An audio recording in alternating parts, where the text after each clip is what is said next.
Good afternoon, ma'am. Good afternoon. How are you today? I'm doing great. So far, so good. May I have your name? Kelly Craig. Kelly Craig. Okay, hmm I like that name. It's cool. Thank you. You're speaking with ATM Fox. Welcome to the channel, Kelly. Kelly Thank you. Craig. Happy to be here. May I have your age? 55. Yesterday was my birthday. Turned Yesterday? 55 yesterday. Yeah. Oh, happy birthday. Thank you. Thank you. They say it's 55. Yeah, 55. Okay. hmm It's beautiful. Thank you. Right. How did you spend your birthday? Wow, what did I do yesterday? I hung with an old friend. That her name is Tina. Her boyfriend and her are separated for a little bit. Um, my husband recently died, so we're both like all four of us used to live together in my Okay. apartment. Is We it all the became close same? friends. I'm No, sorry. not the same guy. Not the same. No, I'm saying, sorry. Is it the same Tina that be out here? I know a Tina. She's an Italian girl, 45. She looked like she's like 25. Okay. Nice young lady. Does Really, she really be out nice. here in Kensington at all? Or Yeah, no? she's around here too. Okay, yeah, Yeah, I she's think from South Philly originally.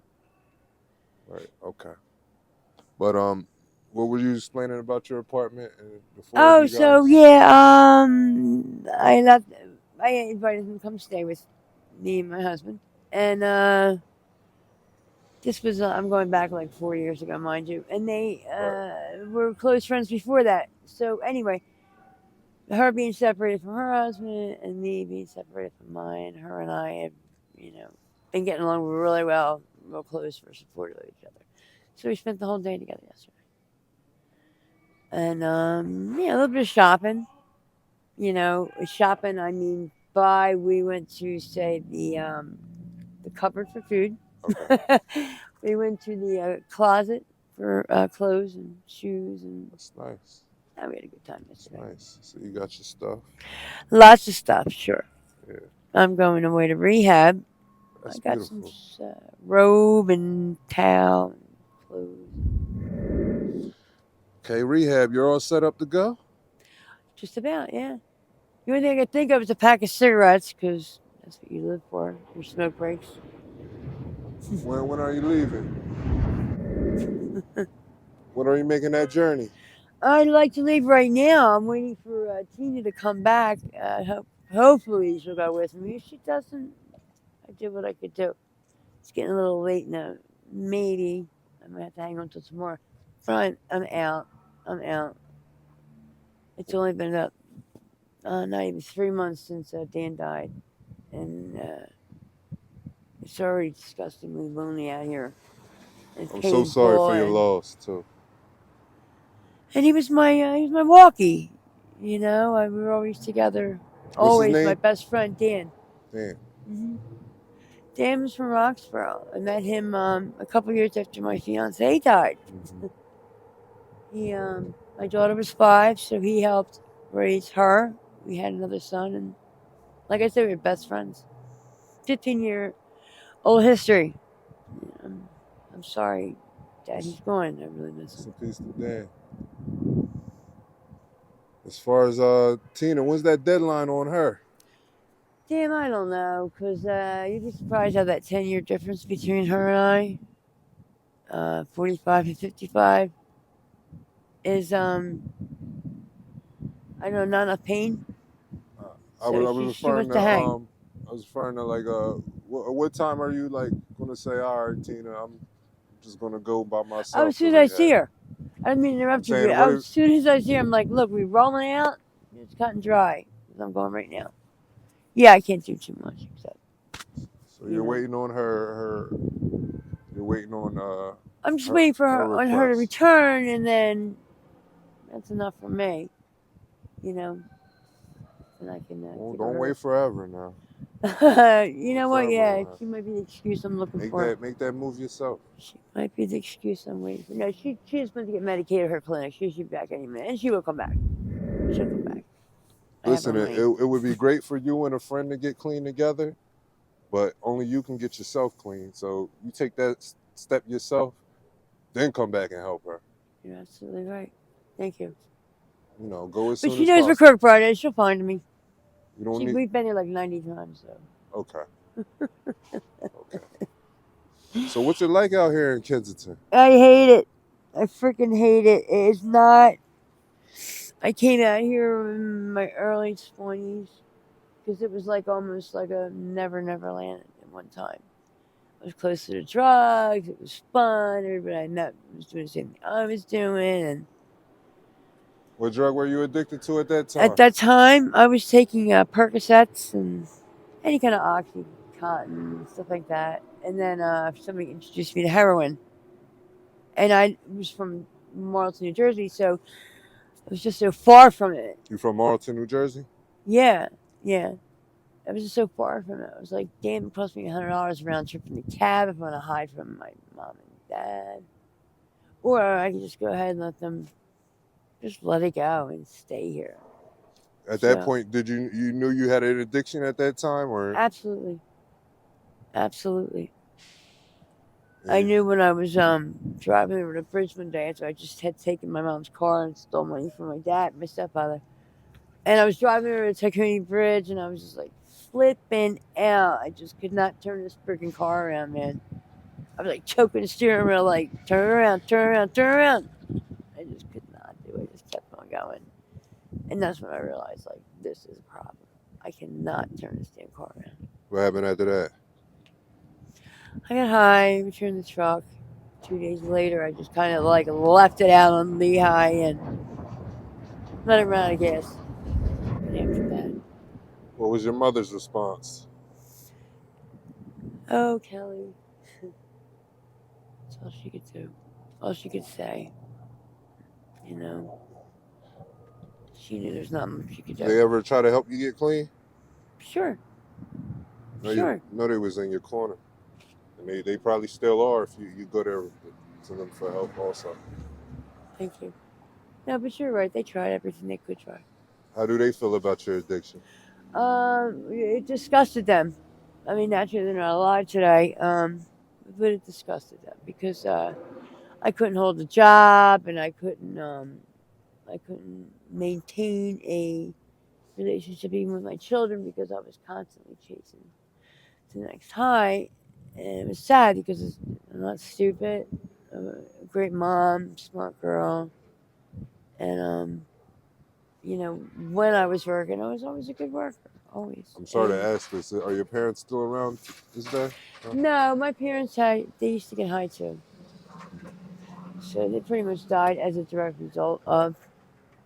And I managed somewhere in there to bury them both sober and maintain like 7 years of sobriety. Recently, I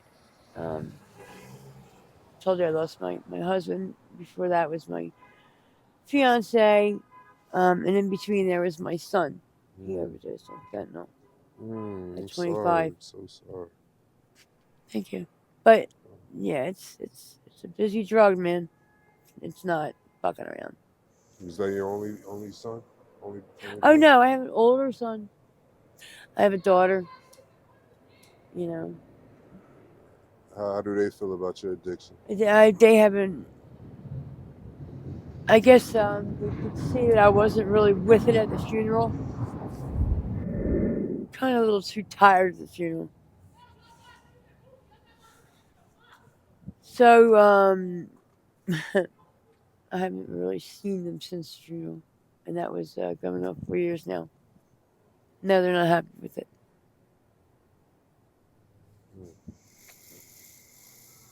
Sorry. You ever see yourself beating this? Yeah, absolutely. If I did it once, I can. Pretty much. I'm not a booster. You're not a booster, so Oh hell no! you just be selling the things you have. It's pretty much when I get little things here, they'll put a little order in. I'll pick it up from this thrift shop, from the clothing closet, even in the food cupboards.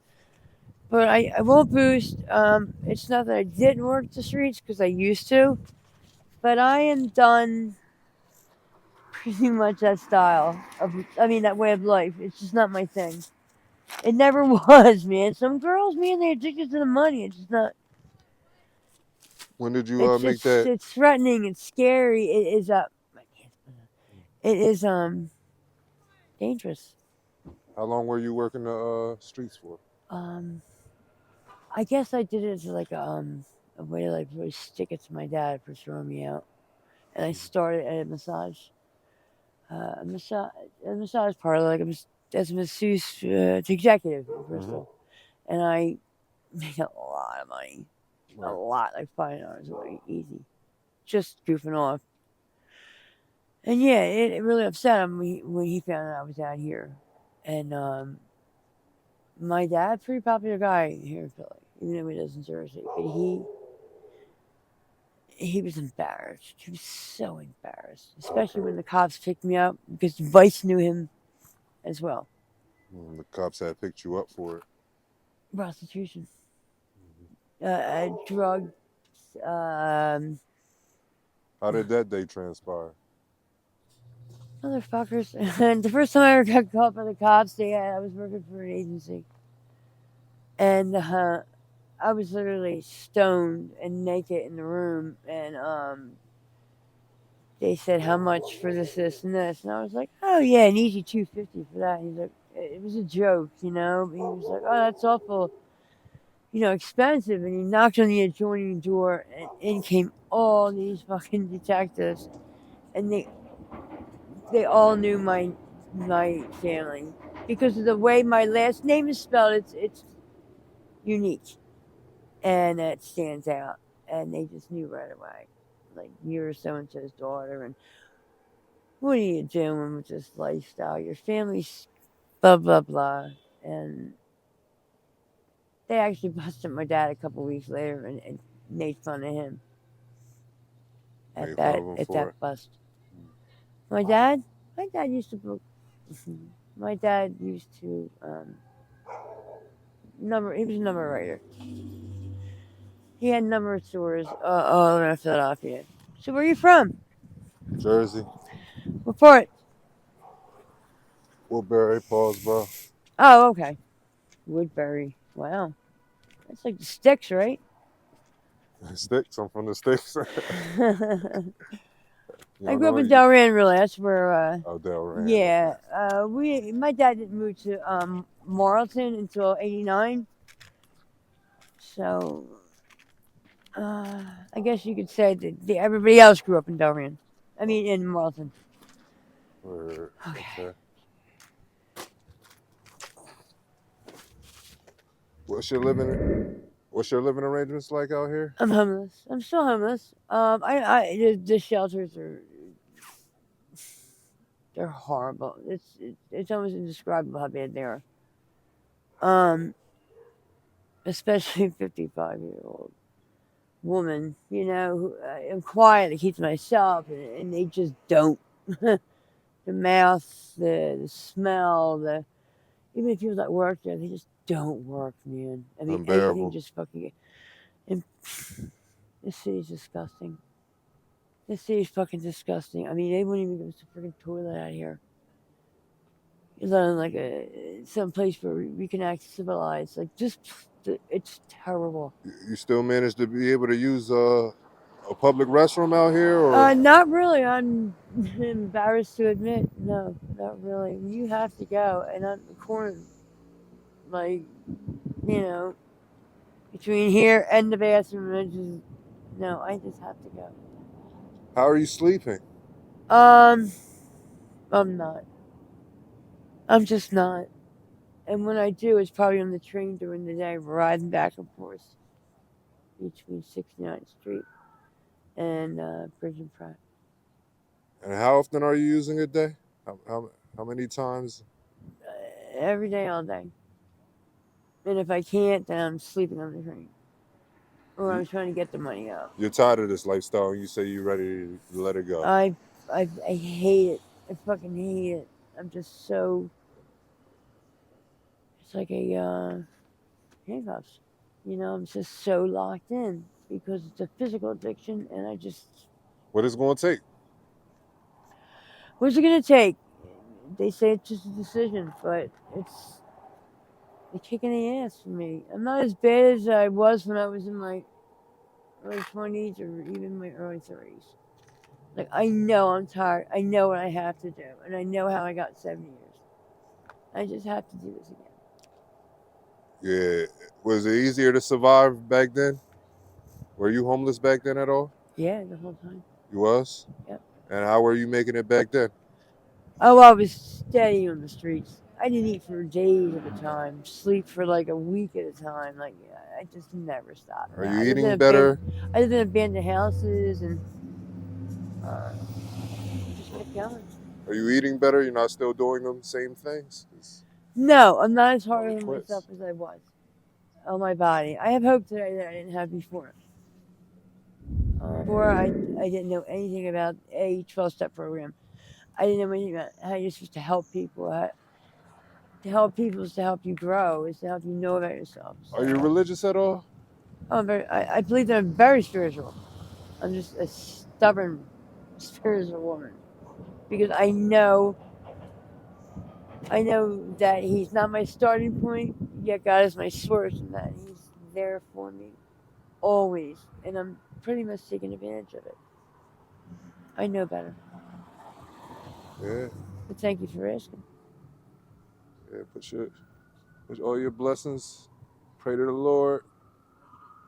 You're gonna get what you want out of this. Man, What do you want out of life? right now,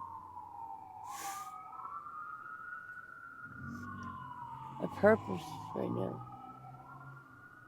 I just want a purpose. Um, I want to help people. I don't hate it. I don't like a lot of people, but I don't hate helping people. Have you ever overdosed? Absolutely. I overdosed the night before my son's funeral. Say that again, I'm sorry. I overdosed the night before my son's funeral. I overdosed. Oh my. When I woke up with the paramedic standing over me, and I'd swilled myself. Would you say you used too much that day? I didn't know about fentanyl. Somebody said, "Be careful. It's fentanyl. It's not heroin." And I went straight out, and I thought, it's scary, but I couldn't have take away from my deceased son's moment, like his brother and sister and my ex and the family, and made it about me. It was horrible how selfish I was. So yeah, I've overdosed. I've had a Yeah. long time to think about it. How much you could hurt somebody else. Yeah. Gotta understand. I don't know how many times you overdosed, but any time could be your last time. Absolutely. It's time to put that down. It's time to go to rehab. It's time to stop waiting on others. You have to get up and do it for yourself, because if you don't. My name's ATM Fox. You've been a wonderful interviewee for me. One last question I almost forgot. What advice would you give the youth out here ripping and running the streets, following in your same footsteps? Don't come out here. Don't make the decision that I made to draw closer to the drug, the so-called excitement, the so-called friends. You know, make a more responsible decision.